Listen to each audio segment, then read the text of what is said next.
नमस्कार दोस्तों, आप सबों का स्वागत है सभी प्रतियोगिता परीक्षाओं के लिए सामान्य विज्ञान। तो चलते हैं प्रश्न की ओर। अच्छे से प्रश्न को आप समझिए और याद रखिए। प्रश्न है RH फैक्टर संबंधित है। RH फैक्टर संबंधित है किससे? रक्त से। आपको वहां 4 ऑप्शन दिया रहेगा और प्रश्न रहेगा RH फैक्टर किससे संबंधित है। तो जहां आप रक्त देखिएगा वह सही है, रक्त से। अगला प्रश्न देखिए। अब बात आ गया कि आप समझ गए कि RH फैक्टर संबंधित है किससे? रक्त से। लेकिन ये RH फैक्टर को खोजा किसने? RH फैक्टर को खोजा किसने? तो प्रश्न यहाँ पे देख रहे हैं आप, RH फैक्टर के खोजकर्ता लैंडस्टीनर एवं वीनर है। अगला प्रश्न देखिए। अब रक्तचाप नियंत्रित होता है, रक्तचाप को नियंत्रित होता है यह करता है कौन? तो एड्रिनल ग्रंथि से। तो रक्तचाप नियंत्रित होता है किससे? एड्रिनल ग्रंथि से होता है। अब देखिए दोस्तों, रक्त को साफ कौन करता है? रक्त को साफ कौन करता है? तो वृक्क यानी किडनी करता है। रक्त को शुद्ध कौन करता है? वृक्क यानी किडनी। आपको प्रश्न पूछ दिया जाएगा कि रक्त को शुद्ध कौन करता है, वहां आपको 4 ऑप्शन रहेगा। तो वहां आपका किडनी यानी वृक्क पाया जाएगा ऑप्शन में, उसे आप टिक कर दीजिए, सही हो जाएगा। रक्त को शुद्ध करता है कौन? वृक्क, किडनी। अगला प्रश्न देखिए। रक्त के शुद्धिकरण की प्रक्रिया है। अब रक्त जो शुद्धिकरण का प्रक्रिया है उसे क्या कहते हैं? डायलिसिस कहते हैं। रक्त के शुद्धिकरण की प्रक्रिया को क्या कहते हैं? डायलिसिस कहते हैं।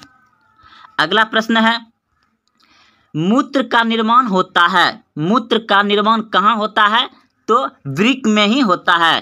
मूत्र का निर्माण कहाँ होता है? वृक्क में।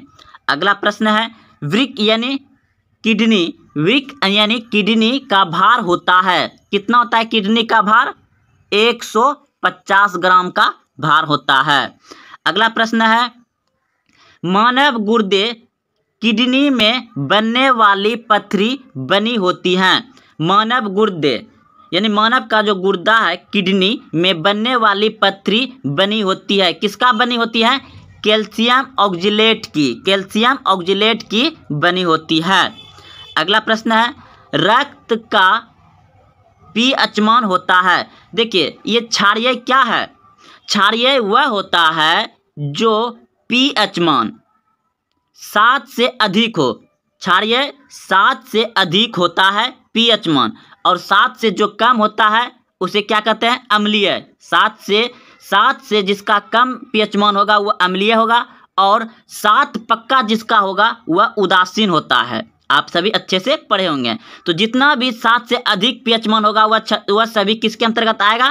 क्षारीय के अंतर्गत आएगा। और जो 7 से कम होगा वह अम्लीय के अंतर्गत आएगा, और जो पक्का 7 होगा वह उदासीन होगा। जैसे जल का pH मान क्या होता है? 7 होता है, तो जल क्या है? उदासीन है। रक्त क्या है? क्षारीय है, क्योंकि उसका pH मान कितना होता है? 7 से अधिक होता है। तो रक्त का pH मान कितना हो गया? 7.4। 7.4 रक्त का pH मान होता है 7.4। अगला प्रश्न देखिए। रक्त दाब मापने वाला यंत्र है। रक्त दाब मापने वाला यंत्र है मीटर, स्फोगेनोमीटर। दोस्तों आप इसे अच्छे से पढ़िए और इसे याद रखिए। अगला प्रश्न है आपका, सर्वप्रथम रक्त परिसंचरण तंत्र का अध्ययन किया था। सर्वप्रथम रक्त परिसंचरण तंत्र का अध्ययन किया था। किसने किया था? विलियम हार्वो ने। विलियम हार्वो ने किया था। अगला प्रश्न है, शरीर से हृदय की ओर रक्त ले जाने वाली रक्त वाहिनी कहलाती है।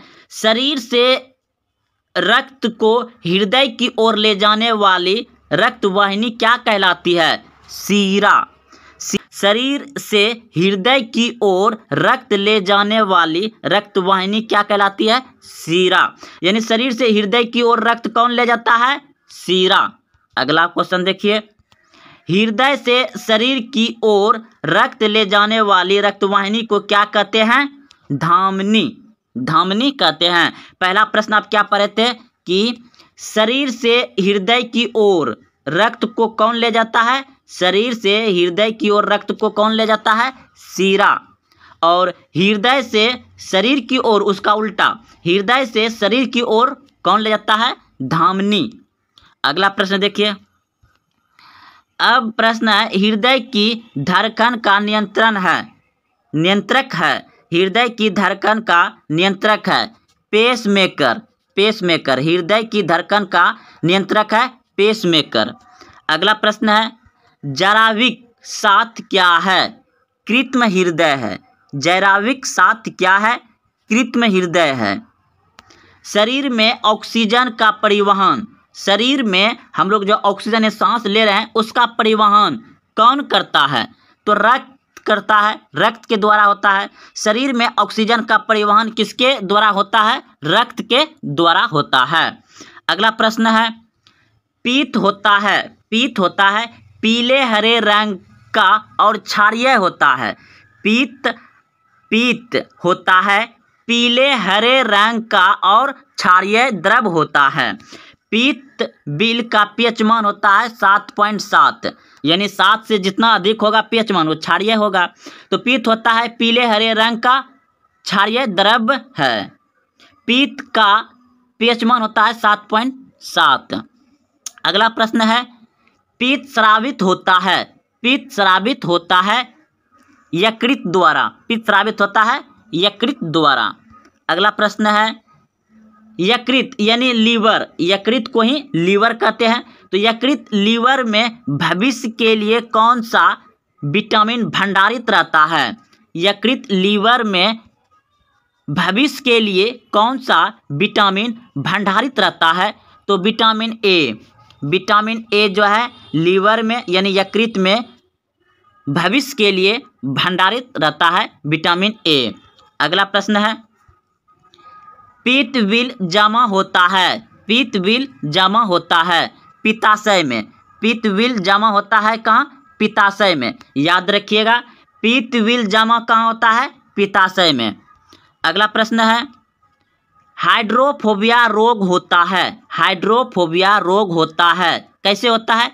कुत्ते के काटने से। तो कुत्ते के काटने से कौन सा रोग होता है? हाइड्रोफोबिया रोग होता है।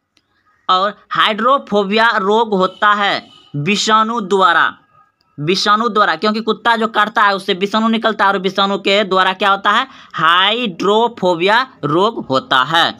अगला प्रश्न देखिए, हाइड्रोफोबिया रोग होता है विषाणु द्वारा, आप समझ गए।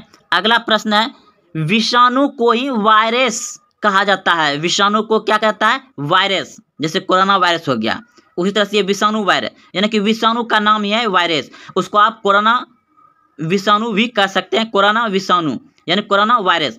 तो विषाणु यानी वायरस की खोज किसने किया था? इनोविस्की शयन ने किया था, इनोविस्की ने किया था। विषाणु की खोज किसने किया था? इनोविस्की ने किया था। विषाणु की खोज किसने किया था? इनोविस्की ने किया था। वायरस की खोज किसने किया था? इनोविस्की ने किया था। विषाणुओं का अध्ययन है वायरोलॉजी। विषाणुओं का अध्ययन है वायरोलॉजी। अगला प्रश्न है, रानीखेत बीमारी फैलती है वायरस द्वारा। अगला प्रश्न है, जंतुओं में होने वाली फुट एंड माउथ रोग होता है। जंतु में होने वाली फुट एंड माउथ रोग होता है विषाणु के कारण होता है। कवकों का अध्ययन कहलाता है माइकोलॉजी। कवकों का अध्ययन क्या कहलाता है? माइकोलॉजी। शैवालों का अध्ययन कहलाता है फाइकोलॉजी। शैवालों का अध्ययन क्या कहलाता है? फाइकोलॉजी। कवकों का अध्ययन कहलाता है माइकोलॉजी।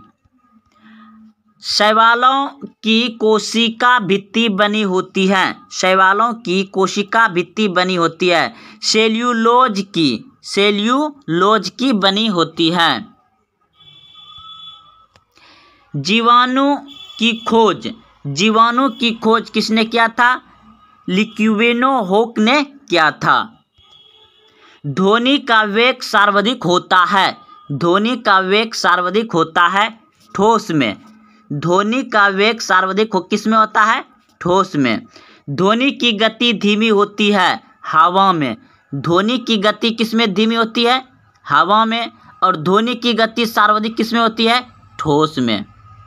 ध्वनि की गति, ध्वनि की चाल होती है, ध्वनि की चाल होती है 760 मील प्रति घंटा। ध्वनि की गति यानी ध्वनि की स्पीड होती है 760 मील प्रति घंटा।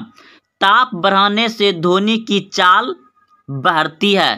ताप बढ़ाने से ध्वनि की चाल क्या होती है? बढ़ती है। वायु है, वायु है, वायु गैसों में गैसों का मिश्रण है, यानी वायु क्या है? मिश्रण है। वायु उदाहरण है, वायु उदाहरण है गैसों का, गैसों में विलयन। हवा में ध्वनि का वेग होता है, हवा में ध्वनि का वेग होता है 332 मीटर प्रति सेकेंड। हवा में ध्वनि का वेग होता है 332 मीटर प्रति सेकेंड। ध्वनि की तीव्रता की इकाई होती है, ध्वनि की तीव्रता की इकाई होती है डेसिबल, यानी ध्वनि की जो तीव्रता है उसको किस में मापा जाता है? डेसिबल में मापा जाता है। हवा का वाष्प घनत्व होता है, हवा का वाष्प घनत्व होता है 14.4। प्रकाश वर्ष मात्रक है दूरी का, प्रकाश वर्ष मात्रक है दूरी का। एक प्रकाश वर्ष बराबर होता है, एक प्रकाश वर्ष बराबर होता है 9.9 एक प्रकाश वर्ष बराबर होता है 9.46 गुना 10⁻12 किलोमीटर। ठीक, यह आप इसे मीटर में कहिएगा तो 9.46 गुना 10⁻15 मीटर। अगर 9.46 गुना 10⁻15 रहेगा तो मीटर, और 9.46 गुना 10⁻12 रहेगा तो किलोमीटर। याद रखिएगा।